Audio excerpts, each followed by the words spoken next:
ونعوذ به من شرور أنفسنا ومن سيئات أعمالنا من يهده الله فلا مضل له ومن يضلل فلا هادي له أشهد أن لا إله إلا الله وحده لا شريك له وأشهد أن محمدا عبده ورسوله لا نبي ولا رسول بعده اللهم صل على حبيبنا وشفينا ونبينا محمد بن عبد الله وعلى آله وصحبه ومن تبعه ونصره ولا حول ولا قوة إلا بالله ما بعد Subhanaka la ilma lana illa ma 'allamtana innaka antal alimul hakim.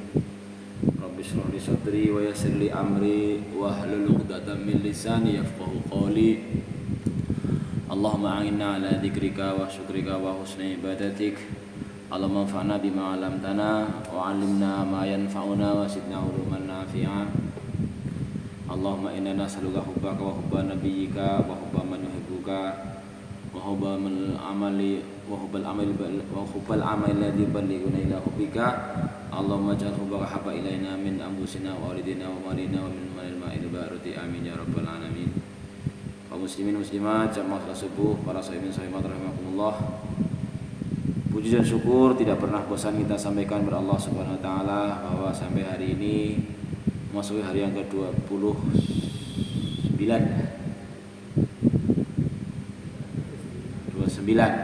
hari ini hari Sabtu. Insyaallah kita berpuasa tahun ini 30 hari sampai tanggal 30 sampai hari Ahad. Semoga seluruh amaliyah yang kita laksanakan di bulan Ramadan tahun ini makbulah diterima oleh Allah Subhanahu wa taala. Amin ya rabbal alamin.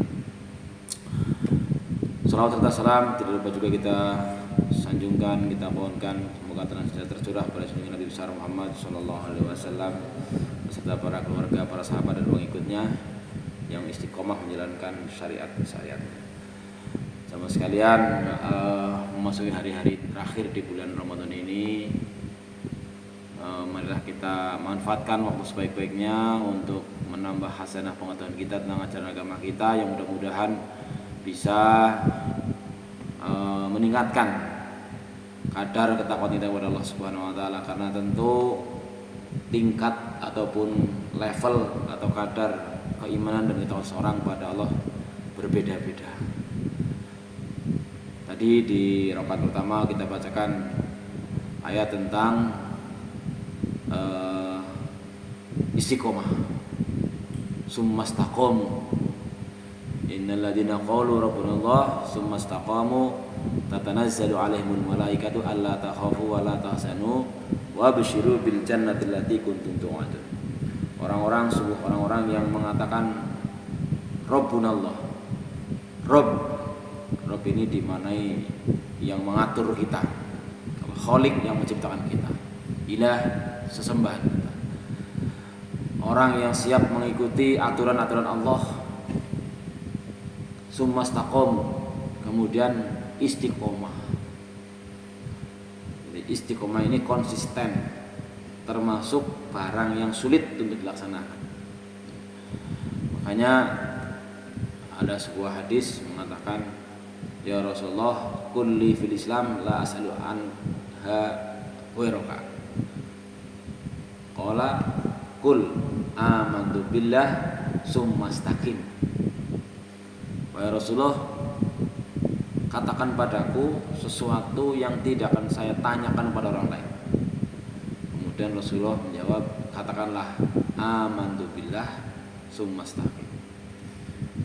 Aku beriman kepada Allah, kemudian istiqomah. Beberapa hari yang lalu mungkin pernah disinggung mengenai pengakuan kita tentang iman kita. Pengakuan manusia tentang keimanannya. Oh, aku ya beriman banget, aku ya percaya. Itu mengandung 3 kemungkinan. Kemungkinan pertama adalah dibantah oleh Allah dan dianggap sebagai pembohong. Karena Allah berfirman, wa minan nasi may yaqulu amanna billah wa bil yaumil akhir wa ma hum bimu'minin. Surat Al-Baqarah awal-awal itu. Sebagian manusia ada yang mengklaim, mengaku beriman kepada Allah dan di akhir, Padahal sebenarnya mereka bukan orang yang beriman. Yukhadi'unallaha walladzina amanu. Mereka menipu Allah. Allah tahulah. Inilah kelompok yang disebut dengan kelompok munafikin. Artinya mereka menjalankan syariat Islam. Mereka ya sholat, mereka juga mungkin puasa, mereka juga mungkin haji, mungkin zakat, tetapi dalam hati kecilnya, dalam hatinya bukan karena Allah, tapi karena urusan dunia. Ingin dipujilah, ingin dihargailah, ingin mendapatkan sanjungan. Jadi karena seperti itu, maka Allah berikan ciri-cirinya, diantaranya idza qamu ila sholati qamu kusala. Orang-orang ini kalau disuruh sholat ataupun kalau akan sholat, mereka melaksanakannya dengan malas-malasan. Yuru'unan nas, mereka hanya riya, pamer kepada manusia. Wala yadhkurunallaha illa qalila, mereka tidak mengingat Allah kecuali sedikit saja. Prinsipnya asal ada keuntungan dunia yang didapat dari pelaksanaan syariat Islam itu, dia akan laksanakan. Tapi kalau dia tidak menguntungkan, tidak. Kenapa disebut dengan sholat di sini? Ya karena dalam hadis lain Rasulullah menyebutkan bahwa sholat itu sebagai amal penentu. Awwalu ma yuhasabu bil abdu yaumil qiyamah as-shalah. Cerita sedikit kemarin pada saat hari-hari terakhir di sekolah atau sebelum tes, dari murid saya, murid MTS sebanyak 700 sekian, saya beri sayembara. Sayembaranya, coba itu di buku Quran, pelajaran Quran hadis itu ada pelajaran, ada materi yang mengatakan bahwa sholat itu menjadi penentu nasib seorang di akhirat nanti. Kalau sholatnya baik, maka amal yang lain akan dianggap baik semuanya. Kalau sholatnya dianggap rusak, dianggap jelek, maka seluruh amal lain akan dianggap jelek. Maka sering disebut bahwa ini menjadi sebuah kunci. Maka Allah contohkan ya, kalau sholat, orang munafik kalau sholat gitu, itu siapa yang hafal teks Arab hadisnya 100.000, lalu ada guru yang lain tak tambahi seket maning 1 seket, bocah 700 sekian, nggak satu pun yang hafal. Itu gimana itu Pak? Itu anak sekarang. Saya ingat itu karena saya pernah menjadi guru hadis, saya tahulah gitu. Inna atau awwalu ma yuhal bil abdi yaumil qiyamah as-shalah. Sebenarnya mudah kan? Awalu ma yuhasabu bil abdu yaumal qiyamah as-shalah. Wa in shalahat salaha sairu amalihi wa in fasadat fasada sairu amalihi. Gitu dong. 150.000 enggak ada yang bisa. Enggak ada yang mau maju yang jelas. Bisa mungkin ya, kalau bisa ya majulah. Gimana 150.000 kan? Jadi amal yang menjadi penentu, amal pertama yang nanti akan dihisab di akhirat adalah sholat. Maka sering saya sampaikan ya, karena itu menjadi amal penentu, maka Allah juga memberikan contoh. Contohnya orang munafik adalah kalau sholat malas-malasan. Kalau sholatnya nggak ada orangnya, tidak semangat. Sholat kok gelap-gelap, maka sholat yang paling berat bagi orang munafik adalah sholat isya sama sholat subuh, karena sudah gelap. Waktu itu nggak ada listrik, nggak ada yang lihat. Tetapi zaman sekarang ya kita tidak bisa mengatakan seperti itu. Artinya pemahaman tadi kan bahwa kalau orang munafik, kalau tidak ada orang lain tidak semangat, lawannya malas kan semangat. Maka hati-hati kita, jangan sampai dalam hati kita ada seperti itu pernyataan lanyong antara kekancane ya semangat, ngedewekan ya boboh. Justru itu makanya menjadi kunci. Nah ini pengakuan iman kita bisa saja masuk kemungkinan pertama. Kemungkinan kedua ada dalam surat Al-Isra kalau nggak salah. Qalatil a'rabu amanna qul lam tu'min qul qulu aslamna walamma yadkhulul imanu fi qulubikum. Ada waktu itu ada sekelompok orang kampung di Arab sana, di Mekah atau di Madinah, berkata kepada Rasulullah, orang-orang berkata, wahai Rasulullah, amanna, saya sudah beriman. Tapi kemudian turunlah wahyu, la taqulu amanna walakin qulu aslamna walamma yadkhulul imanu fi qulubikum. Kamu enggak usah bilang saya sudah beriman, bilang saja saya sudah Islam. karena iman belum sampai ke hati. Nah, ini mudah-mudahan kita minimal itu. Kira-kira kalau kita sudah sampai di sini apa masih yang awal-awal? Apa maksud hati di sini? Hati atau qulub itu kan diterjemahkan sebagai tidak mesti harus fisiknya ya, jadi jantung atau hati yang di dalam hati, di dada. Tetapi sifatnya yang qallaba yuqallibu taqlib, qulubun iqlab, itu bolak-balik. Ya, maka ada doa yang diajarkan Rasulullah, ya muqallibal qulub sabbit qalbi ala dinik. Wahai zat yang membolak-balikan hati, mantapkan hatiku mengikuti ajaran agamamu. Nah, kira-kira kita ini dalam beragama Islam sudah mantap apa masih meragukan gitu. Mudah-mudahan ya kita berharap jangan hanya sampai level ini. Kalau mantap artinya kita memiliki karakter seperti sahabat, begitu tahu tentang suatu ajaran, misalnya katakanlah hal yang baru misalnya, kita terus berusaha ingin mengamalkannya.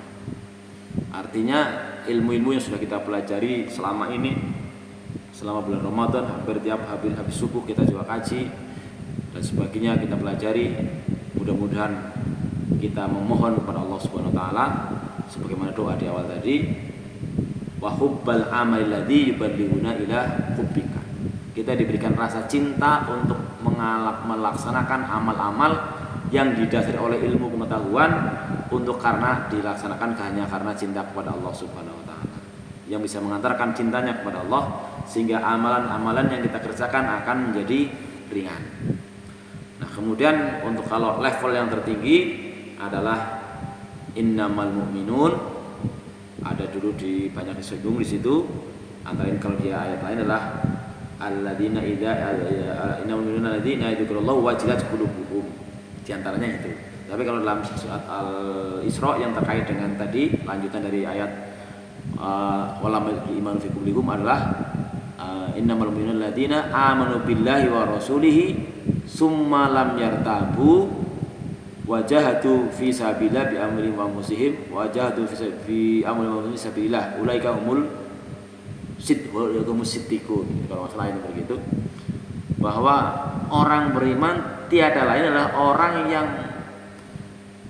meyakini, memahami, menghayati, mengamalkan. Karena iman kan mengandung unsur ada 3. Hatinya mantap, takrirun bil qalbi, iqrarun bil lisan, lisannya juga mengucapkan, wa amalun bil arkan, anggota badannya mempraktekkan, itu iman. Jadi orang yang iman yang benar adalah alladzina yu'minuna billah, orang yang 3 unsur itu ada kaitannya dengan Allah dan Rasulnya. Kemudian summa lam yartabu, sama sekali tidak ragu. Sehingga kalau kita tahu syariat Islam, katakanlah misalnya akan besarnya pahala qobliyah subuh, akan besarnya amal-amal yang lain, maka mudah-mudahan kalaupun kita belum bisa melaksanakannya, itu bukan karena didasari keraguan, tapi karena kita merasa, ya tadi di rakaat kedua saya bacakan ayat yang diantaranya mengatakan wa kanal insanu zaluman jahulan. Manusia itu, ya kita ini kan manusia itu zolim dan bodoh. Apa itu zolim sama bodoh? Ngerti barang bagus bebeh lakoni, kan gitu. Ngerti barang jelek, amalan jelek tetap dilaksanakan. Itu zolim dan jahul, itu bodoh dan kan kita akui lah. Mudah-mudahan kalau kita belum bisa melaksanakan amaliyah solihah, amal yang baik, bukan didasari karena keraguan. Karena seperti ada sampai dikatakan oleh Rasulullah, katakanlah yang disimbolkan dengan sholat tadi, andaikan umatku tahu apakah itu sholat subuh atau apa itu, yang pasti akan datang walaupun ngesot itu bahasanya lah. Orang bisa melakukan ngesot betakan itu kan dahsyat banget ya. Nah, mudah-mudahan kita termasuk orang-orang yang ketiga ini yang tidak ragu-ragu lagi. Jadi adapun kalau kita belum bisa melaksanakannya ya sambil berdoa kepada Allah Subhanahu wa taala tadi untuk diberikan rasa cinta kepada Allah dan Rasulnya, minta ditolong agar bisa mengamalkan apa-apa yang telah kita ketahui. Karena di sisi lain ada sebuah ungkapan wa kullu man bi ghairi ilmin ya'malu a'madu wa martutun tuqbalu wa kullu man bi ilmi lam ya'malan mu'adzabun min qabli ubdadil wasan. Ini memang bukan hadis tapi masuk di akal bahwa tiap-tiap orang yang beramal tidak dilandasi oleh ilmu alias bahasa Jawa ini rubu-rubu gedang melu-melu tok atau pelon itu amalnya mardudatun tidak diterima la tuqbalu tertolak tidak diterima. Tapi sebaliknya wa kullu man bi ilmi lam ya'malan tiap orang yang dengan ilmunya tidak mau mengamalkan. Jadi kita berharap benar-benar bukan kita tidak mau tapi mungkin masih belum mampu karena dzuri bin jahul itu. Karena akibatnya akan mu'adzabun min qabli ubadil wasan bakal diazab sebelum penyembah berhala. Nauzubillah summa nauzubillah. Maka kita berharap ilmu-ilmu sudah kita kaji selama ini kita mohonkan kepada Allah untuk diberikan kemampuan kita mengamalkannya. Khusus untuk pagi hari ini karena ini sudah hari-hari terakhir, kemungkinan ini hari terakhir saya bisa memberikan kuliah subuh karena saya berencana, ya manusia berencana sebenarnya kemarin sore kami berencana sowan ke Ibu Sidarja yang sudah tidak mampu berpuasa untuk mengantarkan fidyahnya, tapi qadarullah berangkat sampai Cerulegi istri mekap-mekap asam lambungnya naik, maka saya rencanakan mungkin hari nanti kita akan ke Sidarja di samping untuk selama bulan puasa juga belum sowan ke sana juga untuk menyampaikan pembayaran fidyahnya serta ya berkumpul sama adik yang sudah pulang dari Jakarta sekeluarga untuk buka puasa bersama kemungkinan menginap. Maka mungkin ini hari kuliah subuh terakhir ya. Ya, ini kita bahas tentang surat Al-Baqarah 215 yang mungkin pernah kita kaji di kajian Ahad pagi. Berbunyi a'udzubillahi minasyaitonirrajim yas'alunaka madza yunfiqun qul ma anfaqtum min khairin falil walidaini wal aqrabina wal yatama wal masakin wa ibnis sabil wa ma taf'alu min khairin fa innallaha bi alim. Di ayat yang lain juga ada pertanyaan yas'alunaka madza yunfiqun qulil af. Jadi kalau ayat ini menyatakan mereka para sahabat bertanya kepadamu tentang apa yang mereka nafkahkan. Jawablah, harta apa saja yang kalian nafkahkan hendaklah diberikan kepada ibu bapak, kaum kerabat, anak-anak yatim, orang-orang miskin dan orang-orang yang sedang dalam perjalanan. Dan apa saja kebajikan yang kalian buat, maka sungguh Allah Maha mengetahui. Ini dari websitenya Tafsir Ibnu Katsir online bahwa ayat ini diturunkan berkenaan dengan nafkah tatawu, nafkah sunnah. Ada Sa'di mengatakan bahwa ayat ini dinasa oleh zakat, tetapi pendapat ini masih perlu dipertimbangkan. Makna ayat adalah mereka bertanya padamu bagaimana cara mereka memberi nafkah. Demikianlah menurut Ibnu Abbas dan Mujahid bahwa Allah menjelaskan kepada mereka hal tersebut melalui firman-Nya, yaitu yang sudah dibacakan tadi. Dengan kata lain, belanjakanlah harta tersebut untuk golongan-golongan itu seperti yang disebutkan di dalam sebuah hadis, ummuka wa abaka wa ukhtuka wa akhuka summa adnaka adnaka.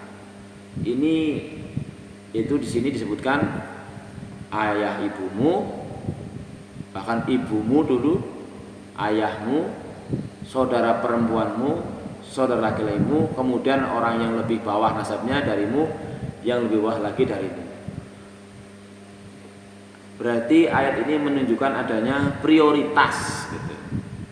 Nah, dalam mengakhiri amaliyah Ramadan ini biasanya kita disibukkan dengan kaitannya dengan membelanjakan harta yang sesungguhnya seluruh amal-amal kita sudah digambarkan dalam syariat Islam berupa sholat. Yang kemarin sudah disinggung bahwa yang paling gampang dipahami kaitannya dengan masalah prioritas. Disimbolkan, dilambangkan bahwa ketika seseorang melaksanakan sholat sunnah atau belum sholat sunnah bahkan ternyata sudah qomat, maka sikap yang harus diambil adalah sholat sunnah yang belum selesai segera dibatalkan, kecuali diyakini masih bisa mengejar takbiratul ihramnya imam bareng. Jadi mungkin masih rakaat kedua, masih ayat akhir sudah Allahu Akbar qomat, maka bisa dilanjutkan karena dia perkirakan nanti tidak ketinggalan dengan takbiratul ihramnya imam. Bagi yang belum melaksanakan, gak usah. Itu berarti menyatakan bahwa mendahulukan yang fardu daripada yang sunnah. Perkara pahala sudah disinggung, jangankan melaksanakan, niat saja sudah dapat pahala. Apakah pahala, yang bisa dipertanyakan, apakah pahala mengerjakan itu lebih besar yang didapat daripada yang niat? Kira-kira bagaimana? Sebuah amal dikerjakan sama hanya dengan diniati saja, katakanlah, apakah ada jaminan bahwa yang dikerjakan pahalanya lebih besar atau tidak? Ini perlu kita pahami. Ada sebuah, saya lupa apakah yang harus disebutkan, niyatul mu'min khairun min amalihi. Niatnya orang beriman itu lebih baik daripada amalnya. Innamal amalu binniyat. Jadi dari pernyataan ini bisa diambil pelajaran bahwa bisa saja niatnya berpahala lebih besar daripada prakteknya. Satu contoh yang sudah pernah kita singgung adalah seseorang tukang sol sepatu yang bernama Muwafaq. Mungkin panjenengan masih ingat apa tidak, yaitu ketika ada riwayat ada seorang ulama bersandar lagi istirahat di Ka'bah, dia bermimpi atau kalau bahasa istilah agamanya disebut dengan mukasyafah. Oh ya.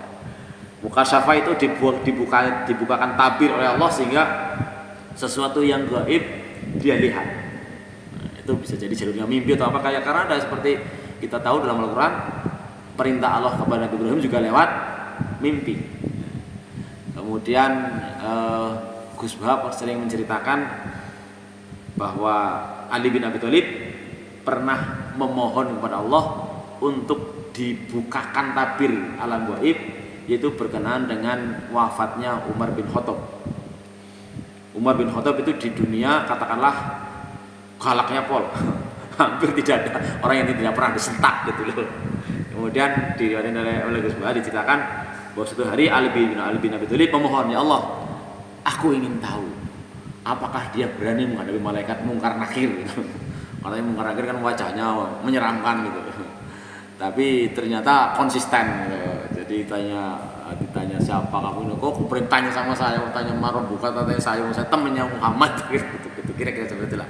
Nah, ini cerita Muwafaq ini adalah mukasyafah mungkin, bukan sekedar mimpi, yaitu ada seorang ulama sedang di Ibnu Mubarak atau siapa itu bermimpi tentang orang yang berhaji yang ratusan ribu itu, kalau sekarang kan jutaan. Ketika dia dalam mimpinya itu dia mendengar dialog dua malaikat. Ini jamaah haji yang sekian banyaknya ini, berapa yang hajinya diterima? Kemudian yang satu menjawab, nggak ada yang diterima hajinya. Ada satu tapi orang mangkat kayak gue loh. Yang diterima tidak berangkat. Kan penasaran orang kalau mendengar atau bermimpi seperti itulah. Apalagi kalau dia orang soleh. Ratusan ribu, mungkin 600-700 ribu orang yang melaksanakan amal ibadah haji ke Mekah, ya membelanjakan hartanya, meninggalkan keluarganya, menghabiskan waktunya, tidak diterima. Satu yang diterima tapi tidak berangkat, tidak jadi berangkat, berarti kan sudah niat. Siapa itu?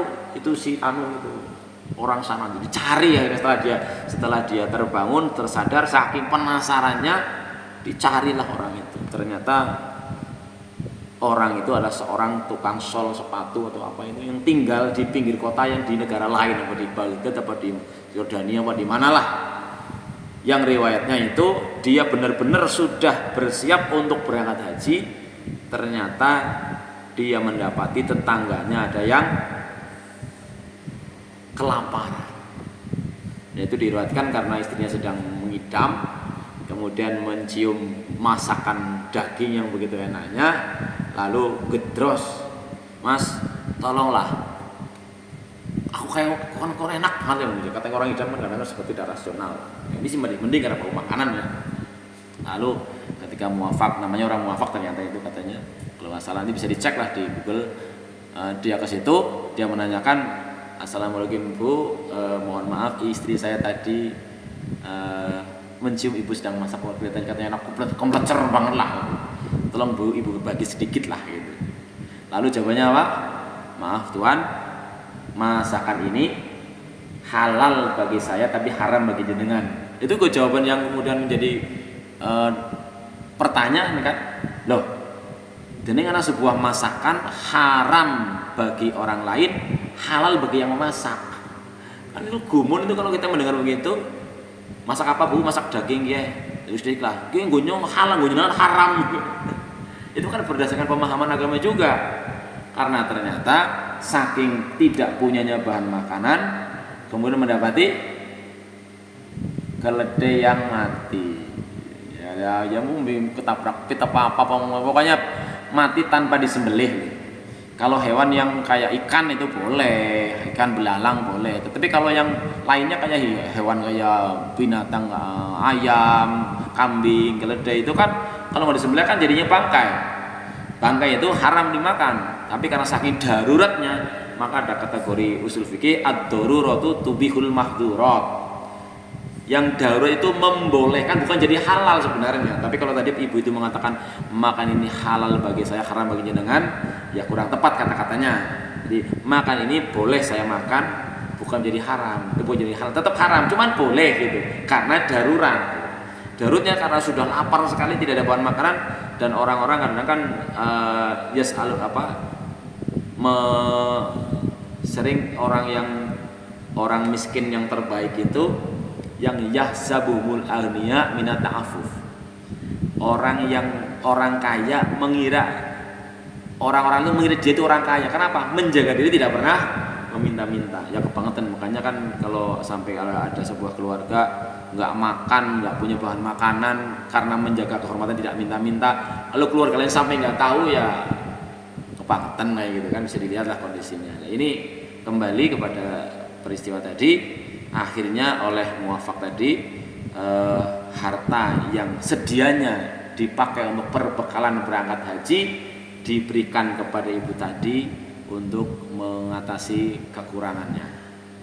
Maka tadi dapatlah keluar ungkapan khair niyatul mukmin khairun min amalihi. Jadi kalau ibu-ibu, bapak-bapak atau kita jamaah ingin melaksanakan amal soleh apapun bentuknya, contohnya sering itu masalah sholat, karena saya pernah dipesan, "Kok mati aja cepet-cepet ya, beri kesempatan momen kok beli subuh," orang tak kau sih itu bisa ada di siapaan baik misalnya itu sebagainya.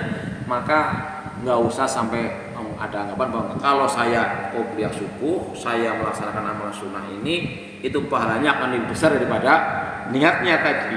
Nah, jadi bisa jadi adalah niat saja kita, karena tadi terhalang, sudah misalnya sudah berkali sampaikan, sudah adzan mendadak kebelet ke kamar mandi, niatnya mau qobliyah subuh ternyata tidak nyampe, itu sudah dicatat nilai baiknya, bahkan bisa jadi itu pahalanya lebih besar daripada ketika kita laksanakan. Tapi bukan berarti lah kayak gue nyong niat baik, ya gue selalu ngerti lah, aduh jangan mau niat tok apa bener-bener niat ngelakoni kan begitu. Nah, ini yang terkait dengan prioritas masalah antara mana yang harus didahulukan. Seringkali saya sampaikan, kenapa kok yang dicontohkan sholat gitu? Ya karena memang karena memang sholat menjadi amal penentu, bukan berarti yang lainnya tidak boleh, tidak seperti itu. Kan contohnya anggar sholat, anggar ya ora ya.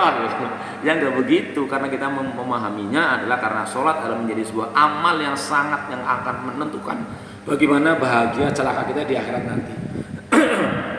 Nah, terkait masalah mengakhiri hari Ramadan, biasanya kita kan disibukkan dengan infak tadi, membelanjakan harta. Ge sing nggo nyukokna nggo tuku lodong, nggo isi lodonge, nggo kemarin dibilang nggo ngelabur rumah, nggo luberan tanggane, nggo macam-macam. Iya kan? Itu kan ya mestilah kita itu. Ya semuanya baik semua, ya kan? Yang namanya rumah arep badan dilabur, ya anu main. Dia rezeki luber meng tetanggane meng dulure, ya anu main. Kan begitu. Terus maning libur ya mau lagi libur ya liburan ya silaturahmi ya anu main kan begitu. Kemudian mungkin adalah yang Pak. Jadi kan istilahnya kan lebaran kena lampung puasane, laburan rumah dilabur, luberan liburan silaturahmi mungkin anu main kabeh. Maka kalau berdasarkan kepada belajar dari ayat ini tadi adalah adanya prioritas mana yang didahulukan. Tentu berlaku ketentuan ibda bil ahami fal ahami. Mulailah dari yang terpenting baru yang penting. Kabeh anu penting kabeh. Enggak mungkin kan kabeh terpenting yang tidak kabehan gitu. Ini kebijakan kita menjadi orang yang hendaklah bijaksana dalam hal ini karena keinginan kita tidak terbatas, tapi kemampuannya terbatas. Digambarkan tadi oleh contohnya adalah ketika kita melaksanakan amal-amal yang antara yang wajib kalau yang sunnah, maka berlaku ketentuan kalau yang wajib sudah datang, yang sunnah harus dikebelakangkan, bukan ditinggalkan, dikebelakangkan, diwajibkan. Misalnya kita kaitannya dengan utang lah, kan biasa itu, biasanya secara umum naik utang enteng banget, nyarutang abot banget, ya utang apa saja dan padahal kayak dainullah haqqu ayyuqda, utang maring Gusti Allah lebih penting maning, lebih berhak untuk didahulukan. Misalnya apa? Utang puasa, utang nazar, kan gitu. Tapi kadang-kadang kan ada orang yang misalnya utang puasa seminggu pengen dibawa waktu setahun ora lunas, ya naudzubillah lah, ya istilahnya kan ya Allah Maha tahu lah ya, gitu ya. Misalnya utang kepada orang saatnya harusnya sudah dibayarkan, punya uang, punya yang butuhnya utang malah goliane dhisik. Itu kan sering seperti itulah. Kecuali dengan orang yang, kalau orang yang mengutangi, yang ngutangi itu enggak masalah. Orang jadi ada dalil bagi si penghutang, ada dalil sing ngutangi. Dalil sing ngutangi anggere si sempit ya kon dienteni ombere. Wa in kana dzu usratin fanadratun ila maisara. Itu dalile orang yang ngutangi. Tapi dalil wong sing utang matlul ghani dzulmun. Nunda-nunda bayar utang padahal wis mampu, kategorinya dolim. Nah gitu. Jangan dipakai kebalikannya. Sing dalil wong sing utang, "Lho, jenengan kene cepetan bayar lho." Dolim lho. Harusnya seperti itu. Maka akan ketemu di tengah-tengah. Nah, ini terkait dengan masalah prioritas. Semoga kita diberikan kemampuan untuk betul-betul memanage, mengelola sehingga tidak salah langkah. Nah, terkait dengan masalah membelanjakan harta ini tadi adalah utamakan juga masalah lil walidain, kedua orang tua dulu. Sudah cukup, baru kemudian wal aqrabin, kerabat lainnya. Terus wal yatama, baru anak-anak yatim, wal masakin dan sebagainya. Tentu hal ini dimaksudkan diantaranya hikmahnya adalah agar keluarga itu tidak memiliki hati yang tamak, nanti ngarep-ngarep dibenang wong kayak gitulah. Ini salah satu yang bisa kita pahami dari itu tentang masalah prioritas. Jadi mana yang terpenting didahulukan, baru yang penting-penting. Jangan sampai, kalau bahasa Jawane, jangan sampai buru uceng kelangan deleg gitu ya. Ada ya? Buru uceng kelangan deleg. Uceng gue kayak bahan linjo ya. Deleg gue wite ya. Ya artinya karena apa? Tidak memprioritaskan mana yang lebih penting. Dan dalam syariat tadi dicontohkan antara yang wajib dan yang sunnah, wajib didahulukan yang sunnah. Yang wajib didahulukan yang wajib dulu, baru kemudian yang sunnah-sunnah. Ini prioritasnya ya. Kecuali ini ada kecuali, nanti ada kecuali terkait dengan puasa Syawal ya. Kemarin sudah disinggung bahwa puasa Syawal, sunnah Syawal karena hanya di bulan Syawal boleh, sehingga ada yang berpendapat bahwa nyarutang puasanya boleh di luar Syawal. Tapi kalau kita bicara yang terbaik, nah ini kan kita insya Allah sebagai otak ataupun ketika akal kita normal, ana sing apik, ana sing terbaik, ana sing luwih apik, kira-kira njot sing endi iku lho. Mbok milih sing luwih apik mbok. Insya Allah secara normal begitu, secara lahir, secara logika ke ana diwai mana nih, diwai ki ana pembagian loro ke. Sing duit siji 17 juta, sing 1 juta. Mesti kita menganggap 17 juta sing lebih apik arep milih kuwe lah. Maka tentu kaitannya dengan amaliyah puasa Syawal, yang terbaik sing lebih apik ya dibayar disit utang puasane. Karena ibu-ibu secara normal, yang normal paling utang puasa karena haid mau seminggu. Kalau yang masih gampang mau berpuasa ya mungkin karena sakit ya 1-2 hari kan gitu. Nah sekarang Syawal kan maksimal minimal 29 hari. Ya kalau misalnya yang seminggu dibayar dulu baru puasa Syawal. Tetapi kalau yang tidak punya hutang ya otomatis lah, apalagi gitu. Ini sudah menunjukkan bahwa kita mudah-mudahan termasuk kategori yang tadi amantu billah summa istaqim, istiqomah. Maka seperti yang disampaikan kemarin-kemarin, kita berusaha agar amalia-amalia baik, amalia-amalia soleh selama dilakukan bulan Ramadan sebagai media latihan bagi kita tekadkan. Jangan sampai begitu rampung Ramadan merdeka, wis alhamdulillah wis ora usah puasa maning. Wis jangan-jangan kita termasuk yang mardud nanti puasanya. Ya. Kita tekadkan, niatkan. Ya memang karena kita tadi dikatakan manusia zalim dan bodoh, ya tentu minta pertolongan sama Allah, minta bantuan sama Allah. Ya Allah, mudah-mudahan Engkau beri kami kekuatan, tolonglah kami agar senantiasa bisa melaksanakan amal-amal baik yang kami laksanakan di bulan Ramadan, agar bisa dilaksanakan di luar bulan Ramadan, sehingga mudah-mudahan kita termasuk orang yang Allahumma taqabbal minna sholatana wa siyamana wa qiyamana dan sebagainya. Semoga amal kita diterima oleh Allah Subhanahu wa taala. Dan sekali lagi mudah-mudahan kita diberi kemampuan untuk bisa berpikir mana yang terpenting, baru kemudian yang penting-penting lainnya, sehingga semuanya dikerjakan dengan jangan tidak salah prioritas. Termasuk juga masalah zakat fitrah. Jadi kita diharapkan dalam beribadah tidak hanya burus sah gitu kan, tapi yang terpenting itu makbul, diterima. Innama yataqabbalallahu minal muttaqin. Allah hanya menerima dari orang yang bertakwa. Minal muflisin juga, minal muttaqin sebetulnya, bertakwa. Jadi mudah-mudahan apapun, jadi kalau kaitannya dengan masalah zakat, khususnya zakat fitrah, jangan sampai dipilih yang lebih jelek, lebih murah, gitulah. Tapi ya sesuai dengan minimal, sesuai dengan kita makan. Barangkali itu yang mungkin bisa saya sampaikan. Mudah-mudahan kita diberikan kebijakan Allah Subhanahu wa taala dengan doa Allahumma a'inna ala dzikrika wa syukrika wa husni ibadatik. Husni ibadatik ini maknanya beribadah sebaik-baiknya kepada Engkau ya Allah, otomatis dengan melaksanakan ajaran-ajaran yang Allah ajarkan kepada kita. Karena tanpa bantuan Allah ya kita tidak akan bisa melaksanakannya, kita bisa merencanakan, kita bisa mengusahakan, tapi pola-polanya adalah iyyaka na'budu wa iyyaka nasta'in. Kita senantiasa memohon pertolongan kepada Allah Subhanahu wa taala. Barangkali itu yang bisa saya sampaikan. Ada yang mau ditanyakan sebelumnya? Nah, kalau tidak ada, maka sekarang udah hari ke-29 puasanya ya.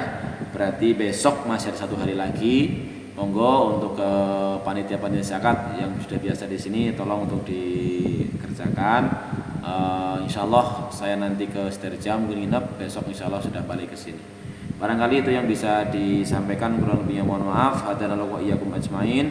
Alhamdulillahirabbil alamin. Kita akhiri dengan doa kafaratul majlis.